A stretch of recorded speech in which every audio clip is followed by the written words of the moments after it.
Un saludo a todos a este video de perspectivas económicas y de mercado correspondiente a la semana de Navidad. Soy Osman Gordillo. Agradezco los correos y sugerencias que nos enviaron a lo largo de la semana y los invito a que nos sigan viendo y escribiendo a los correos que van a encontrar al final de esta presentación. Y las imágenes de la semana no pueden ser otras. Primero, la subida de la tasa de referencia por parte de la Fed, en un lenguaje que uno podría determinar como muy calmado, que sugiere una subida relativamente lenta en tasas, obviamente enmarcado en un ambiente de data dependencia. Ahora, por el otro lado, pues una época que implica un mercado con poca liquidez, relativamente lento, precisamente por las fiestas de fin de año. Como es usual en esta presentación, vamos a seguir una agenda que está dada por los diferentes focos desde el punto de vista geográfico. Vamos a empezar con Estados Unidos y la Fed. Y un poco lo más importante son las implicaciones del lenguaje y de la subida de tasa. De ahí vamos a pasar al tema del petróleo, teniendo en cuenta los objetivos de precio que nos parecen más importantes para el mediano plazo, corto y mediano plazo. Después vamos a pasar por Brasil, haciendo énfasis en el efecto del recorte de la calificación para nuestro mercado, el mercado colombiano. Y finalmente vamos a ir a Colombia, en donde vamos a analizar un poco los indicadores que se publicaron en la última semana y la subida de tasas de referencia de 25 puntos básicos. Entonces, iniciemos con Estados Unidos, pero antes de ir al tema de la Reserva Federal, quisiera hacer una mención especial a la altísima volatilidad que tuvo la renta variable a lo largo de la semana. Si uno se fija, al principio de la semana estuvo relativamente estable. Cuando se dio la subida de las tasas de referencia de solo 25 puntos básicos, esta vino acompañado de un lenguaje que se llama, pues, dovish, ¿no? Relativamente, digamos, bajista, y lo que implicó fue una señal al mercado que la subida de tasas sería gradual y lenta, y esto generó un rally al final del día miércoles. Sin embargo, este rally estuvo en gran medida corregido por unas caídas fuertes para los días jueves y viernes, y acá lo que queremos explicar es un poco es por qué se dieron estas caídas, y lo que hemos visto básicamente son tres razones principales. Primero, la caída o la continuación de la tendencia bajista en los precios del petróleo. Obviamente esto afecta las acciones de los energéticos en estos índices, por un lado, y por otro lado, si uno se fija o tiene en cuenta que el petróleo es un indicador de crecimiento mundial siempre, una caída en los precios de petróleo pues no va a ser buena en general para los indicadores de renta variable.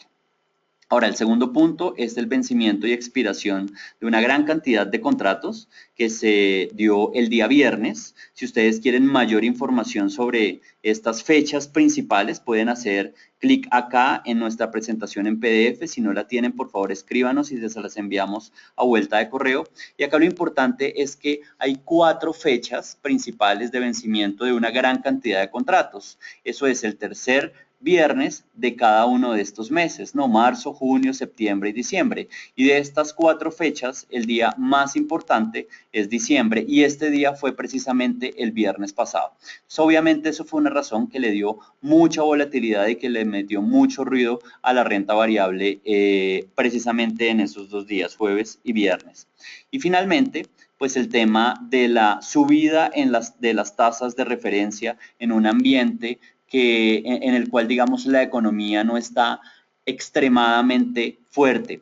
Muchos analistas externos veían como, digamos, un error subir las tasas en estos momentos en los cuales de alguna forma hay mucha volatilidad y hay también mucho ruido, y obviamente la subida en medio de este ambiente pues digamos que generó, digamos, su efecto bajista el día después de la subida precisamente de las tasas de referencia. Uno podría decir que la unión de estas tres razones fue lo que generó esta caída, digamos, tan importante los días jueves y viernes, ¿no? Pero bueno, Más allá de eso, veamos un poco el análisis de lo que fue lo que fueron las decisiones de la Reserva Federal. Este análisis lo vamos a dividir en 5 puntos. Primero, el lenguaje que se usó. Segundo, las perspectivas de tasa para el largo plazo y para el 2016. El cuarto punto, las proyecciones macroeconómicas que nos dio a conocer la Reserva Federal y finalmente las implicaciones, o sea, nuestro punto de vista, lo que estamos esperando con esto que se dio en la anterior subida. Entonces vamos con el primer punto, el lenguaje, ¿no? Para no meternos, digamos, en muchos detalles, básicamente uno podría decir que a nuestro juicio hay 3 puntos principales en los cuales hay que poner atención al comunicado, ¿no? Por un lado, el tema inflacionario. En 3, digamos, apartes diferentes del comunicado se ve o se hace alusión a que la inflación es un tema temporal que va a terminar subiendo, y yo diría que en el corto plazo, por lo menos eso es lo que uno trata de leer entre líneas. Esto sería algo bien importante porque eso cambiaría un poco la senda y la velocidad de subida de las tasas de referencia. Entonces, se ve el problema de la baja inflación como un tema temporal y de corto plazo. Ahora, el segundo punto, que creo que no es ninguna sorpresa para nadie, es un crecimiento o una alusión que se hace al crecimiento fuerte, sobre todo en el tema del mercado de trabajo. Creo que acá no hay nada adicional a mencionar. Y el último punto es un tema que se hace, en el que se hace referencia en 2 apartes del comunicado, y es la posibilidad de hacer ajustes graduales y que serían de alguna forma lentos y data dependientes, ¿no?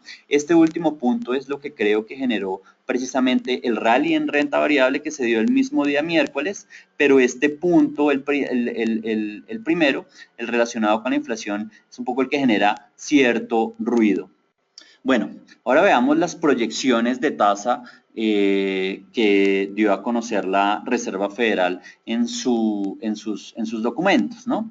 Acá tenemos lo que se llama el mapa de puntos correspondiente a la reunión de diciembre comparado con lo que fue la percepción de ellos mismos en el mes de septiembre.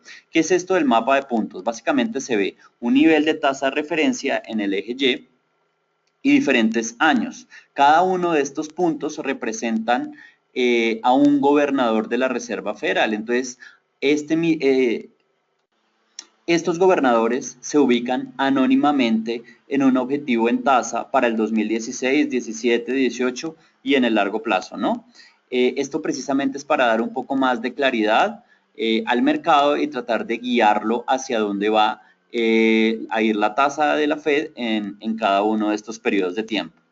Y lo que se ve en términos generales es que la Reserva Federal está tendiendo a ser mucho más bajista en sus objetivos de tasa en el mediano y en el largo plazo. Vamos primero en el año 2016. Lo que se ve es que la mediana, o sea, la mitad de los puntos, la mitad del valor, digamos en términos de tasa, se ubica en 1,375, que es exactamente lo que se estaba previendo en el mes de septiembre.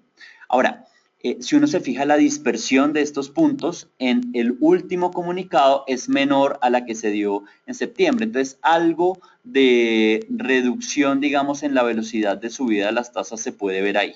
Ahora, si uno mira lo que pasó o lo que se tiene previsto para los años 2017 y 2018, la mediana sí tiende a bajar, ¿no? En el 17 pasamos de 2,625 a 2,375 y en el 2018 pasamos de 3,375 a 3,125. Entonces, como quien dice, para el 2017 y el 2018 realmente la Fed sí está viendo unas tasas mucho más bajas de lo que se estaban viendo en el mes de septiembre.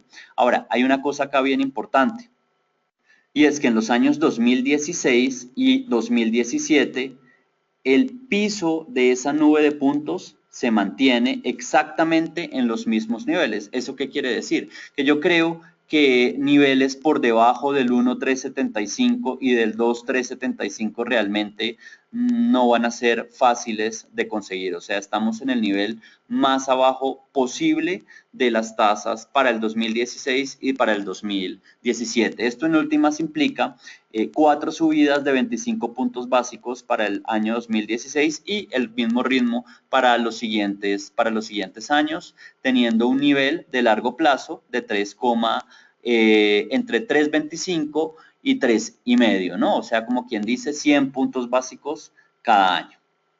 Ahora, el mismo análisis únicamente para el 2016, comparando las proyecciones que se dieron en los meses de marzo, junio, septiembre y diciembre, muestra algo muy similar, ¿no? El mismo piso, un máximo que es cada vez menor, y acá lo más importante es que la mediana de marzo comparada con la mediana de diciembre bajaron 50 puntos básicos, pasamos de 1,75 a 3,25, ¿no? Eso obviamente lo que implica es una tendencia a subir las tasas de una forma mucho más lenta por parte de la Reserva Federal.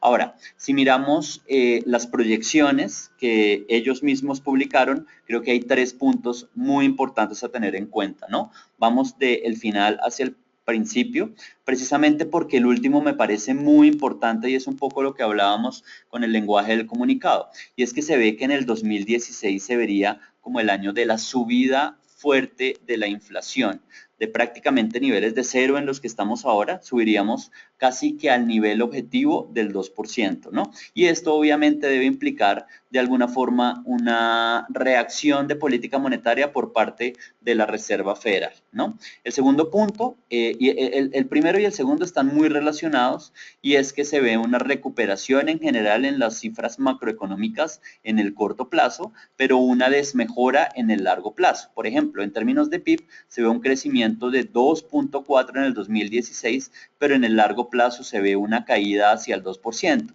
algo similar al empleo o al desempleo, que se ve alcanzando el 4,7 hasta el 2018 y después una subida cercana al 5% en el largo plazo. Entonces, después de todos estos datos, ¿qué podemos concluir?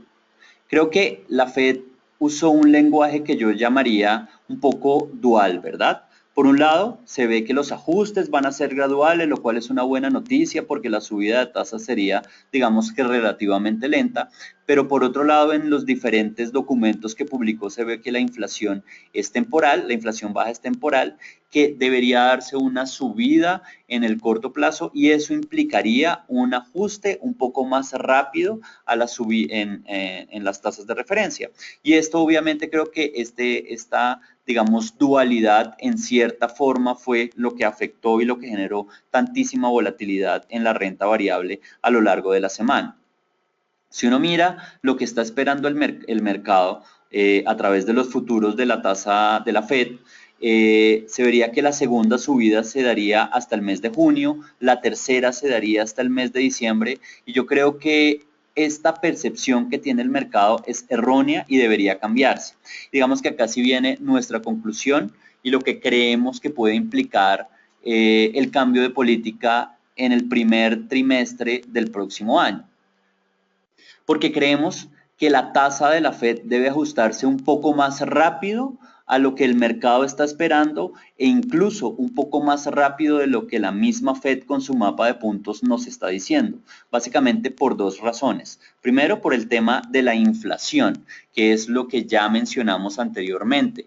Si uno mira los indicadores inflacionarios, la caída en la inflación responde casi que exclusivamente a la caída en los precios energéticos. Si uno mira todos los demás sectores, están muy cercanos o incluso algunos están sobrepasando el 2%, y creo que estas cifras ameritan posiblemente un cambio de postura por parte de la Reserva Federal. Esto es lo que vamos a ver a lo largo del primer trimestre del próximo año. Ahora, el otro punto importante es el cambio un poco del perfil de los miembros votantes. Lo que hemos visto es que van a salir algunos miembros que son o tienden a ser más bajistas, y van a entrar otros que tienden a ser un poco más alcistas, y esto cambiaría como un todo el perfil de votación de la Reserva Federal. Este obviamente es un tema muy importante y lo vamos a tratar en detalle en el primer, digamos, análisis o en el primer video que hagamos del próximo año. Bueno.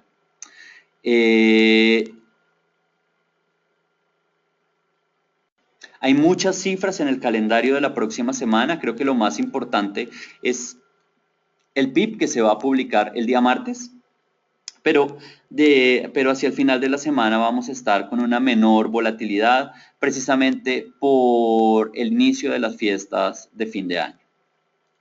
Ahora, vamos con el tema del petróleo, precisamente teniendo como marco la sobreoferta que ya hemos tratado extensamente en anteriores videos.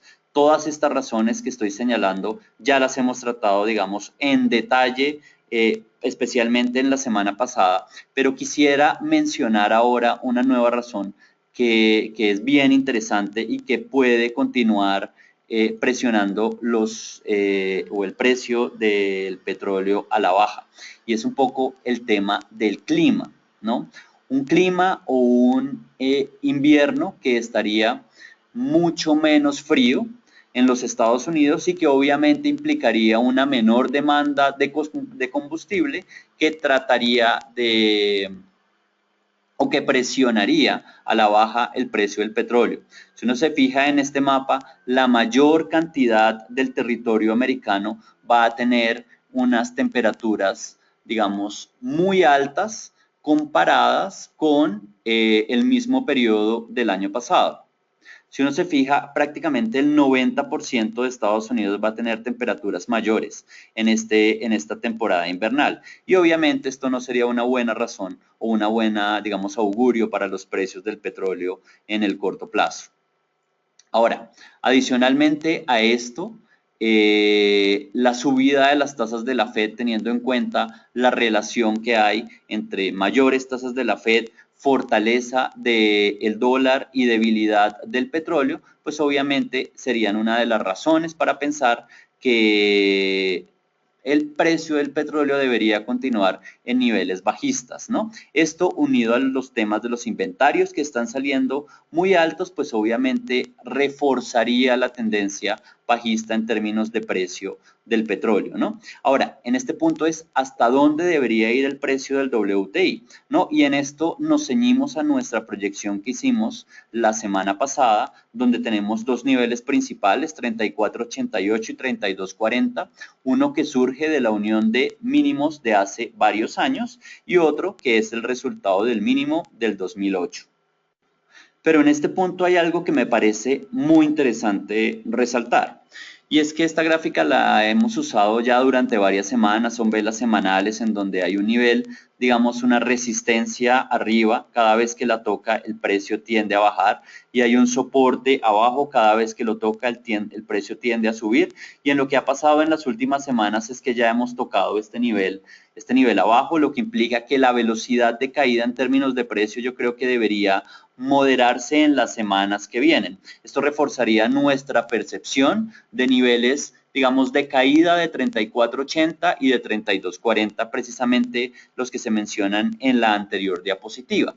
Ahora, una razón adicional a tener en cuenta que me parece muy interesante es ver el peso de los energéticos o del sector energético en el Standard & Poor's. Actualmente, el peso de este sector es 6.5%, y si uno se fija en la evolución de este indicador a lo largo de los años, cada vez, primero, hay una altísima correlación entre el precio, obviamente, del petróleo y este indicador que es la línea de color verde. Cuando este tiende a bajar, el precio del petróleo también tiende a bajar, y cuando tiende a subir, exactamente lo mismo, ¿no? Por un lado. Ahora, por otro lado, lo que se ve es que en la historia reciente, el peso de los energéticos en el Standard & Poor's, el peso mínimo tiende a ser entre 5,5% y 6%. Cada vez que se alcanza ese nivel, tiende a rebotar. Eso quiere decir que el precio del petróleo tendería a subir. Actualmente estamos en el 6,5%, y esto implicaría que, si bien estamos en una tendencia bajista, esta tendencia bajista debería comenzar o ya estaría llegando básicamente a su final, ¿no? Tendría unos periodos de movimiento adicionales, pero a mi juicio esos escenarios que hablan de $20, de $25, no estarían, digamos, o no serían tan posibles precisamente teniendo en cuenta este análisis y el análisis que veíamos en la diapositiva anterior, que estaría más centrada en el largo plazo. Bueno, retomemos nuestro mapa de focos de interés y vamos al tema de Brasil. Básicamente, en términos de la actualización de la crisis en ese país, cada vez hay algo diferente a tener en cuenta, ¿no? Lo último, o en lo que habíamos quedado, es que se había nombrado la comisión especial que sale precisamente de los diputados de la Cámara Baja, y esta comisión es la que iba a analizar el caso de Dilma Rousseff, ¿no? De la acusación que se le hizo en la Cámara Baja. Pues resulta que un organismo judicial, que es el Tribunal Supremo Federal, determinó que esta comisión estaba mal conformada, que estaba demasiado sesgada hacia la oposición, ¿no? Entonces es probable que tengan que nombrar una nueva comisión y obviamente esto, digamos que demora el proceso. El otro punto que determinó este tribunal es que el Senado en cualquier momento puede revisar el juicio a Dilma, y lo peor de todo es que lo puede suspender también en cualquier momento, ¿no? Esto pues obviamente estas dos razones de alguna forma estarían a mi juicio beneficiando a Dilma un poco en todo el proceso que se le ha llevado. Y pues lo más importante, digamos que demoraría un poco todo, digamos, este proceso, ¿no? Lo largaría. Nosotros estábamos viendo que duraría 6 meses, pero ya con estas nuevas cosas podría durar un poco más. Ahora, el tema negativo está en la salida del ministro de Finanzas, y es negativo porque tenía mucha credibilidad en los mercados de capitales. Cada vez que se rumoraba la salida del ministro, pues los mercados de capitales caían. Entonces uno esperaría que por haberse dado la salida del ministro hacia el fin de la semana que acabó de pasar, uno esperaría que el inicio de esta semana comience con una volatilidad baja importante, pues porque era una figura con mucha credibilidad, como lo mencionaba, en el mercado de capitales. Y finalmente, pues ya Fitch recortó, le quitó el grado de inversión al país, ya es la segunda calificadora que le quita el grado de inversión. Obviamente esto es una mala noticia, pero de alguna forma es una noticia que ya estaba descontada.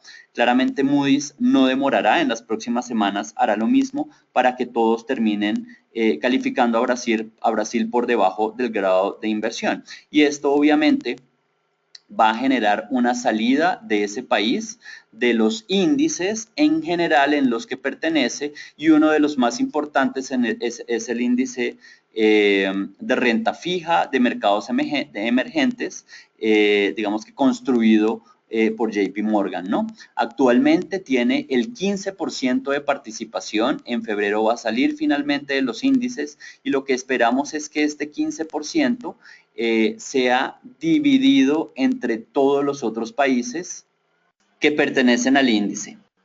En este sentido, países como Colombia y Perú ganarían un peso en estos índices, o en este índice puntualmente. Colombia pasaría casi del 7 al 8.3% y Perú del 2,03%, casi al 2,5%. Esto obviamente implicaría que haya algunos flujos hacia esos países precisamente enfocados en deuda local. Bueno. Finalmente, en el tema de Colombia, creo que acá hay dos cosas importantes a tener en cuenta, ¿no? Primero, se publicaron datos de producción industrial y ventas al por menor, y lo más importante es que de alguna forma se está dando un quiebre de tendencia hacia la baja. Los últimos datos pues fueron bajistas, no tan bajistas como lo que se había visto en el segundo trimestre del 2015, pero evidentemente mucho más abajo que lo que se ha dado en el tercer trimestre del 2015, lo cual es obviamente una buena señal para la economía, precisamente porque el Banco de la República está tratando digamos que enfriar lentamente la economía colombiana. Y precisamente por esto se dio la subida de 25 puntos básicos en tasa de referencia el día viernes, en donde nuevamente la inflación fue un tema principal. Hasta el día 30 de diciembre vamos a conocer las minutas de esta reunión, en donde vamos a conocer si esa decisión que se dio por mayoría fue entre una estabilidad de tasa y una subida de tasa, o entre 25 y 50 puntos básicos. Pero lo más importante acá es, bueno, ¿qué puede venir? ¿Qué vamos a esperar de nuevas subidas en términos de tasa de referencia? Y creo que acá hay una cosa bien interesante, que es nuestra hipótesis. Y es que creemos que probablemente se vaya a dar una subida adicional de 25 puntos básicos hasta el 6%, pero que esta subida ya sea la última, básicamente por lo que vimos hace 2 diapositivas, y es porque los indicadores de crecimiento están cada vez mostrando una tendencia relativamente más bajista. Creemos que ya se dio un quiebre de tendencia y digamos que el nivel óptimo del 6% sería para nosotros el nivel máximo. Esto unido a que el fenómeno del Niño tendría su pico entre los meses de febrero, o no su pico, sino su finalización entre los meses de febrero y marzo, haría que el Banco de la República pare, a nuestro juicio, con una subida más adicional hasta el 6%.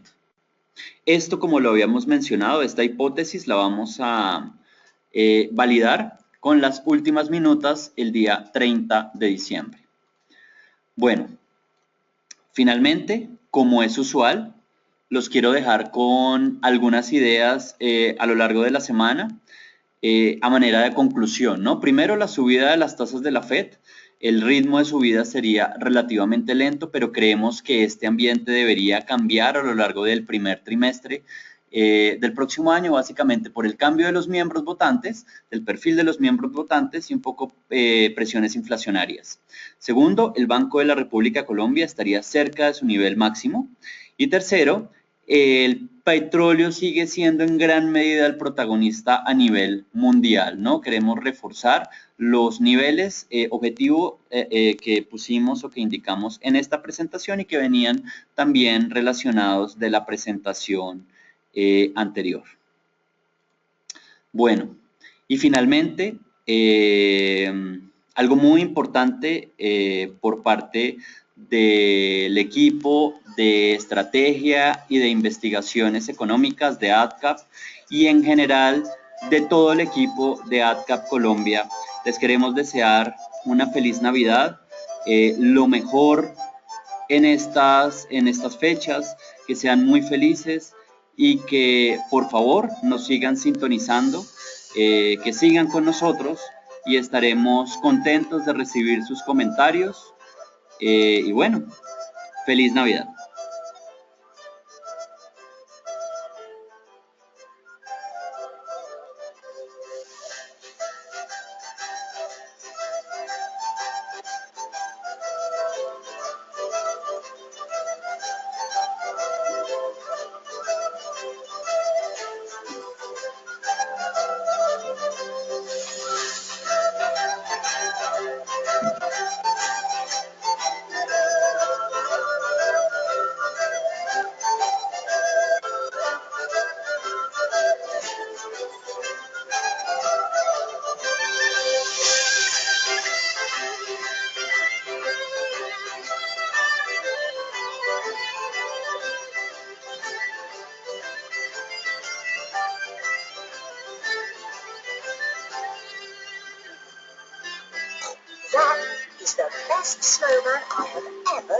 Bueno, hasta luego.